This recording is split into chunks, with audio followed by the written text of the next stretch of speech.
जो माखन चोरी है वो चोरी नहीं है, एक प्रकार की क्रांति है। माखन का एक अर्थ मन भी है। माखन चुराने का अर्थ है भगवान सबका मन चुराया करते। रामचरितमानस जी में भी तुलसीदास जी ने भगवान को चित्त चोर नाम दिया। राम ने को चित्त चोर, चित्त यानी मन, मन की चोरी करते। और श्री कृष्ण भी मन की चोरी करते। जिनके मन को चुरा लेते हैं वो घर से यहां आ जाते हैं इस पांडाल में। उनका मन घर में नहीं लगता, पांडाल में। माखन का एक अर्थ मन भी होता है। भगवान ने मन चुरा।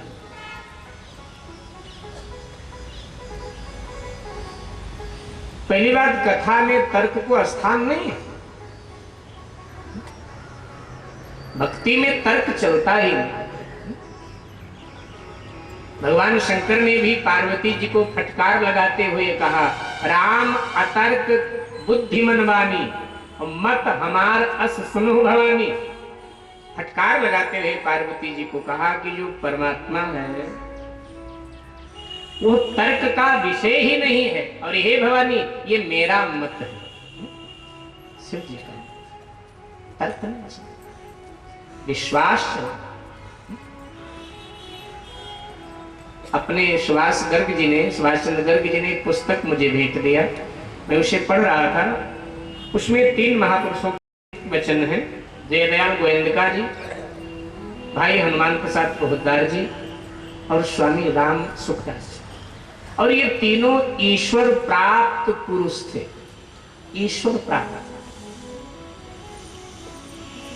तो उसमें कहा कि जो ठाकुर जी का भजन करते हैं, उसमें आया है कि जो ठाकुर जी का भजन करते हैं, अरे जाने अनजाने में सर झुकाते हैं, वो ये विश्वास बना ले कि मुझे तो मुक्ति मिलेगी ही, इसमें कोई संशय नहीं। और ऐसा अगर विश्वास बना के चलते रहे ना, ज्यादा भजन पूजा नहीं हो पाती। विश्वास बना लिया कि मैं नित्य ठाकुर जी को वंदन करता हूं और मुझे मुक्ति ना मिले, ऐसे कैसे हो सकता है? मुझे मुक्ति मिलेगी ही, अगर ऐसा दृढ़ भरोसा हो गया तो निश्चित रूप से वो मुक्त हो जाए। बड़ी अद्भुत पुस्तक है, आप भी पढ़ना। अगर आपके पास होगी तो पढ़ना, अन्यथा प्राप्त करके पढ़ना। अद्भुत। तो मैं आपसे निवेदन कर रहा था, तर्क नहीं,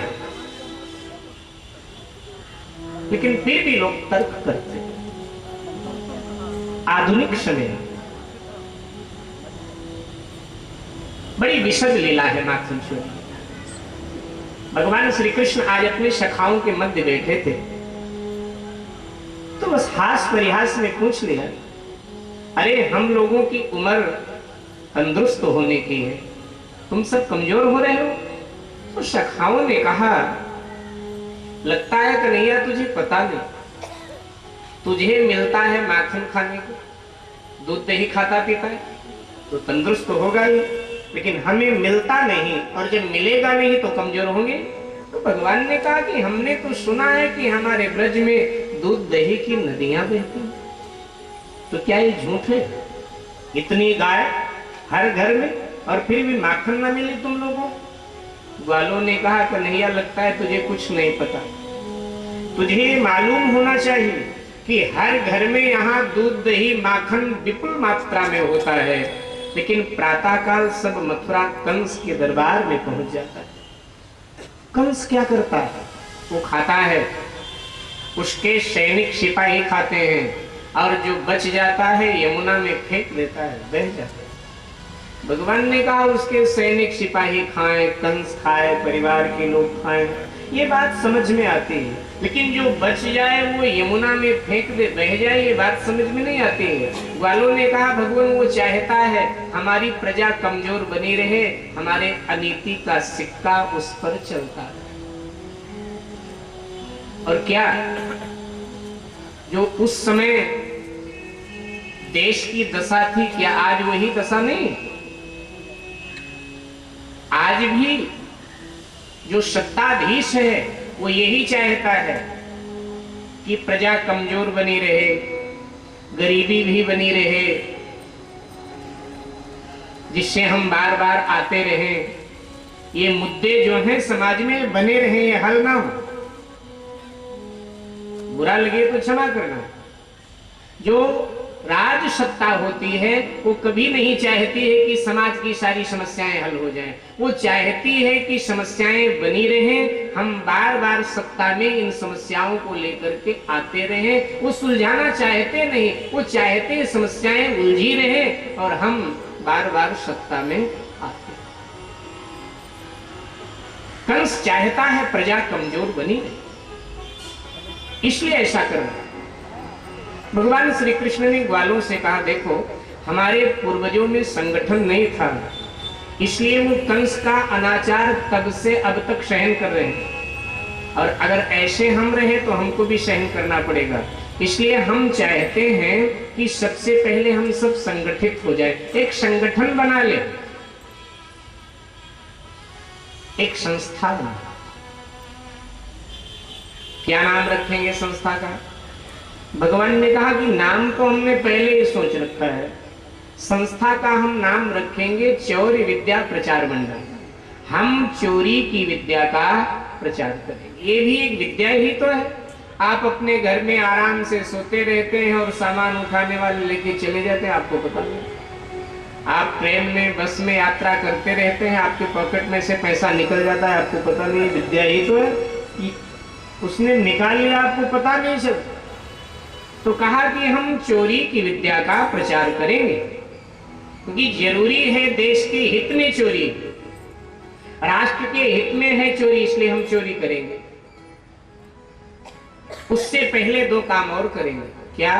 बोले हमारे संस्था का पहला उद्देश्य होगा कि संस्था के जो सदस्य हैं ब्रज के गांव-गांव और घर-घर में जाकर गोप ग्वालिनियों को समझाएंगे कि जो भी दूध दही माखन तुम्हारे यहाँ तैयार होता है स्वयं खाओ, परिवार को खिलाओ, कंस को देना बंद करो। अगर बात मान लेते हैं ठीक है, चोरी की जरूरत नहीं पड़ेगी। अगर इससे नहीं मानती है गोपियां, तो मथुरा जितने रास्ते जाते हैं हम सभी रास्तों पर अपने आदमी बिठाएंगे। जो भी दूध दही माखन जाता है लूट करके हम सब खा लेंगे, लेकिन मथुरा अब नहीं जाने देंगे। इतने से भी काम बन जाता है, ठीक। अगर इतने से भी गोपियां नहीं मानती हैं, फिर तो हम घर घर घुस करके खाएंगे, चोरी करके खाएंगे। जब माखन बचेगा नहीं तो कंस महाराज पर जाएगा क्या? ये विरोध था सीधे सीधे कंस का। घर में नहीं रहेगा तो कंस पर क्या जाएगा? बोले महाराज वो तो ठीक है, लेकिन अगर हम चोरी करेंगे तो आज नहीं कल पकड़े भी जा सकते हैं। चोर कभी न कभी पकड़ा ही जाता, और अगर पकड़े जाएंगे तो कंस महाराज के दरबार में हमको ले जाएंगे, और कंस तो सीधे सजाए मौत सुनाएगा। इसलिए महाराज प्राण सबको प्रिय होते हैं, हमें डर लग रहा है। भगवान ने कहा नहीं, हम तुम्हें मंत्र बतावेंगे। जब तुम गोपियों के घर में चोरी करने के लिए घुसो तो हम एक मंत्र तुम्हें बतावेंगे, उस मंत्र का तुम जप करना। तुम गोपियों को देखोगे लेकिन गोपियां तुम्हें नहीं देख पाएंगी। ग्वाले तो बड़े प्रसन्न हुए, बोले भगवान मंत्र मिल जाए फिर तो पूरा साथ आपका देंगे, और जहां कहोगे वहीं चोरी करके आ जाएंगे। मंत्र बताओ। भगवान ने कहा जब गोपियों के घर में चोरी करने घुसो तो कफल्लम कफल्लम कफल्लम इस मंत्र का जप करो। बोले इससे क्या होगा? बोले इससे गोपियां तुम्हें नहीं देखेंगी, तुम गोपियों को देखोगे। बोले महाराज ये कफल्लम कौन सी बला है, ये मंत्र तो पहली बार सुन रहे हैं। बोले कफल्लम नाम के ऋषि हुए जिन्होंने सबसे पहले चोरी की विद्या पर शास्त्र लिखा था। चोरी की जो कला है उस पर उन्होंने लेखन किया था, तो उनके नाम का ये प्रभाव है। ग्वालों ने कहा ठीक है महाराज, लेकिन मिलन विहार निवासियों आपको हम बताते चले, कहीं आज रात में आप मत किसी के घर में कफल्लम कफल्लम करते घुस जाओ और फिर पकड़े जाओ, आपको पुलिस में ले जाए, वहां पूछे भाई सलाह किसने दिया था, आप बताओ। एक महात्मा कथा सुनाने आया, वो बता रहा था हमको भी फंसा दो चक्कर। ऐसा मत करना। अगर करना होगा तो 22 तारीख के बाद करना, जब हम चले जाएंगे। कहाँ ढूंढोगे? ये मंत्र केवल भगवान के सखाओं के लिए था, हमारे आपके लिए नहीं है। कहीं सुन करके आप प्रयोग करना प्रारंभ कर दो, ऐसी गलती मत करना। ये उनके लिए था, वो भगवान की लीला थी। अपने मित्रों को भगवान ने कहा था ये मंत्र तुम बोलते रहोगे, गोपियां तुम्हें नहीं देख पाए। एक आश्वासन था, वो तो भगवान की लीला थी। ये आश्वासन था, भगवान की वो लीला था। तो ग्वालों ने कहा महाराज ठीक।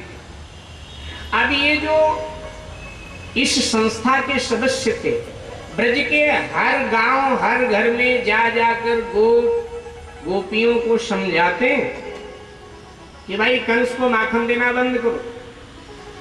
कंस अब राजा अगर है तो अपने मथुरा का है। हमने तो ब्रज का राजा कृष्ण को बना लिया, और कृष्ण को हम लोगों ने नया नाम दिया है। गोपियों ने कहा क्या नाम दिया? बोले कृष्ण को हम लोगों ने नाम दिया है ब्रजराज, क्योंकि ब्रज के राजा कृष्ण हैं। कंस होगा अपने मथुरा का होगा, लेकिन ये जो 84 कोस ब्रजमंडल, इसके राजा कृष्ण। सबने कहा अच्छा, नंद बाबा तो राजा कभी बन नहीं पाए, फटी कमरिया ओढ़कर जिंदगी बिता दिया, और उनका छोरा बड़ा राजा बनने चला है। जब मुकाबला कंस से होगा ना, तब छठी का दूध याद आएगा उसे, अपने आप भी राजा बनता रहे। कंस के आतंक से इतने भयभीत हैं गोपियां कि अनेक प्रकार से समझाया, मना किया गया, लेकिन कहां मानने वाले। माखन तो मथुरा जा ही रहा है। अब भगवान अपने मित्रों को एक रास्ते पे बिठाते हैं, गोपियां दूसरे रास्ते से मथुरा पहुंच जाते हैं, दूसरे पर बिठाते हैं, तीसरे रास्ते से पहुंच जाते हैं।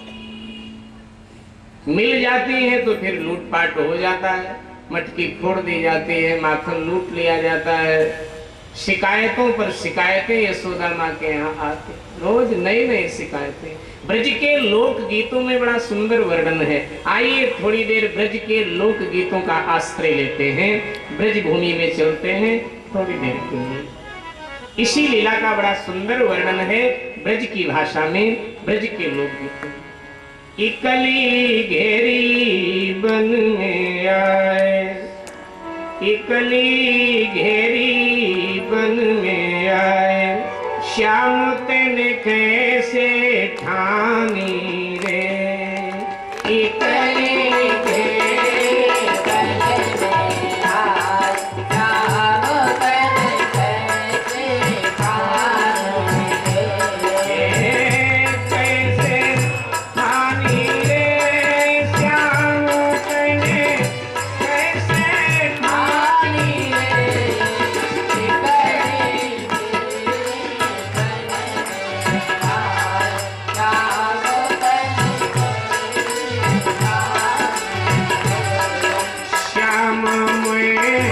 मथुरा को जानो, श्याम में मथुरा को लौट के वृंदावन आनो, लौट के वृंदावन आनो, मेरी करे जोरी की मानो, मेरी करे जोरी की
को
करे ना डरे तके तू नारी बिरानी रे श्याम तने कैसे जानी रे इतने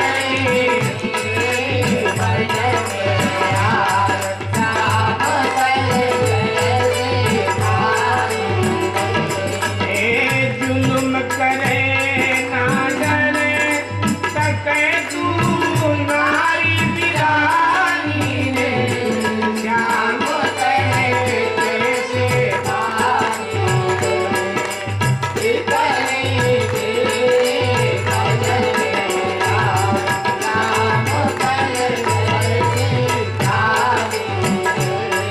कंस का खसम लगे तेरो कंस का खसम लगे तेरो मार के कर दूंगो ढेरो मार के कर दूंगो ढेरो वही कारण जन्म भयो मेरो वही कारण जन्म भयो मेरो एक कंस निर्वंश में तेरा नाम निशानी रे श्याम तने कैसे जानी रे इतने श्याम तने कैसे जानी कंस निर्वंश में तेरा नाम निशानी रे श्याम तने कैसे